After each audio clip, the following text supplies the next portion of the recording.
नमस्कार मित्रों, स्वागत है आप सभी का आज की इस कहानी में। और आज की कहानी का शीर्षक है आलस्य मनुष्य का सबसे बड़ा शत्रु है। एक प्रतापी गुरु थे जो अपने सभी शिष्यों से बहुत प्रेम करते थे। अपने शिष्यों के हर गुण और कमियों के बारे में पता कर उन्हें भविष्य के लिए तैयार करते थे। उनका एक ही मात्र लक्ष्य था कि उनका हर एक शिष्य जीवन के हर पड़ाव में हिम्मत से आगे बढ़े। उनके सभी शिष्यों में एक शिष्य था जो अत्यंत भोला था और स्वभाव का बड़ा ही कोमल और सरल विचारों वाला, लेकिन वह बहुत ज्यादा आलसी था। आलस के कारण ही उसे कुछ भी पाने का मन नहीं था। वो बिना कर्म के मिलने वाले फल में रुचि रखता था। उसका यह अवगुण गुरु को बहुत परेशान कर रहा था। वे दिन रात उसी शिष्य के विषय में सोचे रहते थे। एक दिन उन्होंने पारस पत्थर की कहानी अपने सभी शिष्यों को सुनाई। इस पत्थर के बारे में जानने के लिए सबसे अधिक जिज्ञासु वही शिष्य था। यह देख गुरु उसकी मनसा समझ गए। वे समझ गए कि यह आलसी है, इसलिए उसे इस जादुई पत्थर की लालसा है। लेकिन ये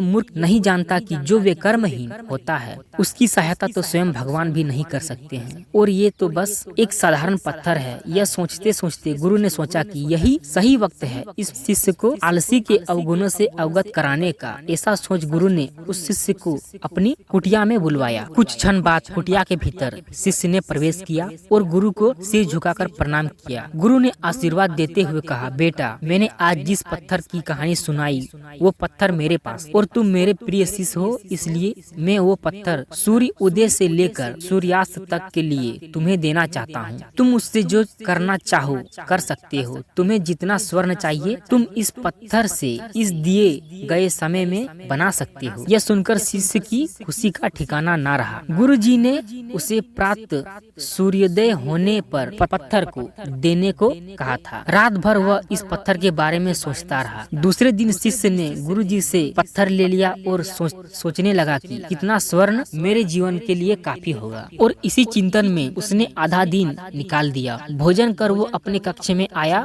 उस वक्त भी वह उसी चिंतन में था कि कितना स्वर्ण जीवन व्यापन के लिए पर्याप्त होगा। और यह सोचते सोचते आदता अनुसार भोजन के बाद उसकी आंख लग गई, और जब आंख खुली तब दिन ढलने को था और गुरु जी के वापस आने का समय हो चुका था। उसे फिर कुछ समझ नहीं आया। इतने में गुरु जी वापस आ गए और उन्होंने पत्थर वापस ले लिया। शिष्य ने बहुत विनती की, लेकिन गुरु जी ने एक ना सुनी। तब गुरु जी ने शिष्य को समझाया, पुत्र, आलस्य व्यक्ति की समझ पर लगा ताला है। आलसी के कारण तुम इतने महान अवसर का लाभ भी नहीं उठा सकी। जो व्यक्ति कर्म से भागता है उसकी किस्मत कभी उसका साथ नहीं दे। तुम एक अच्छे शिष्य हो, परंतु तुम में बहुत आलस है। जिस दिन तुम इस आलस के चोले को निकाल फेंकोगे उसी दिन तुम्हारे पास कई पारस के पत्थर होंगे। शिष्य को गुरु की बात समझ आ गई और उसने खुद को पूरी तरह बदल दिया। उसे कभी किसी पारस लालसा नहीं रही। तो मित्रों, यह थी आज की कहानी। कैसी लगी आपको यह कहानी नीचे कमेंट बॉक्स में जरूर बताइएगा। तो मिलते हैं किसी और अन्य कहानी के साथ, तब तक के लिए